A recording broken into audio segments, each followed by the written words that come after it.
extraordinary leadership as well. You have consistently been a champion for working women and men in the state and around the country.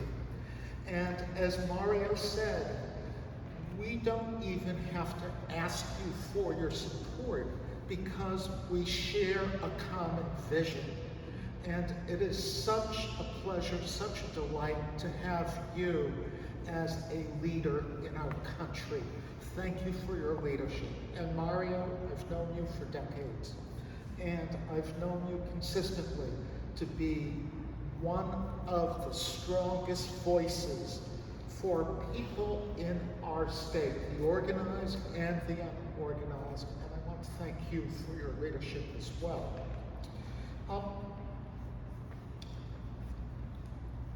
Passing the PRO Act is one of the most important things that we can do in Congress to make a difference in the lives of people in this country.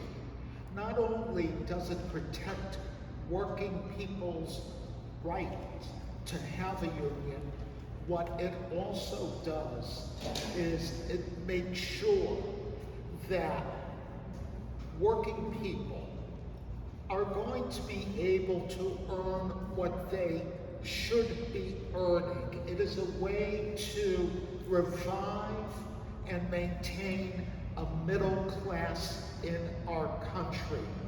When we look at the extraordinary inequality that exists throughout our country, we know that one of the best ways to deal with that is to ensure that people are able to have strong unions in their workplaces if they want them.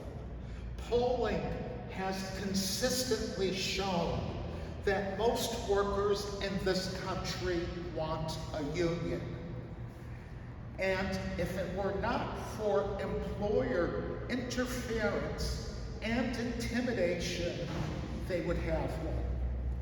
As President Biden pointed out earlier this year, the question whether or not to have a union is supposed to be the worker's decision, not the employer's decision.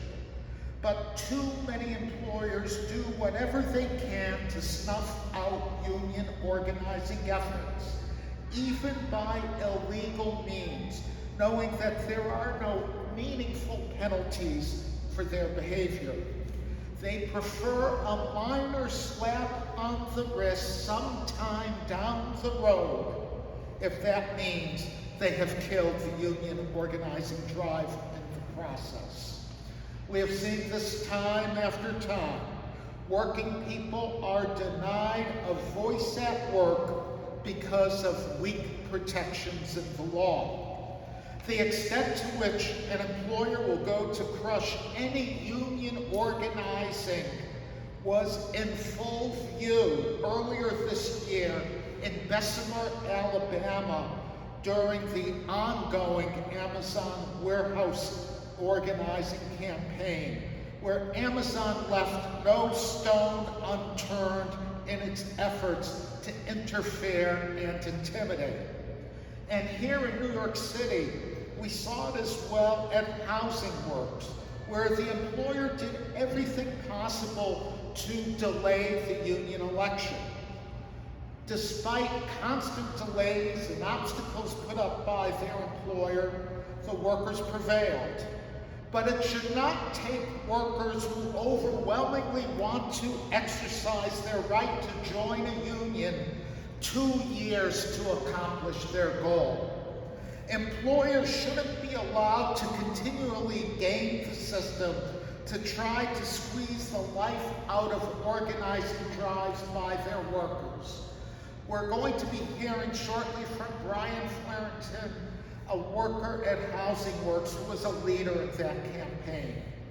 The PRO Act, which has already passed the House of Representatives, would help ensure that workers aren't denied their rights and that employers aren't allowed to abuse the system to run out the clock on organizing drives. Passage of the PRO Act is a necessary means of providing real penalties for illegal behavior and for protecting workers' rights. When workers want to join a union, it shouldn't take years. Workers should be free to exercise their rights without employer interference and intimidation. Thank you.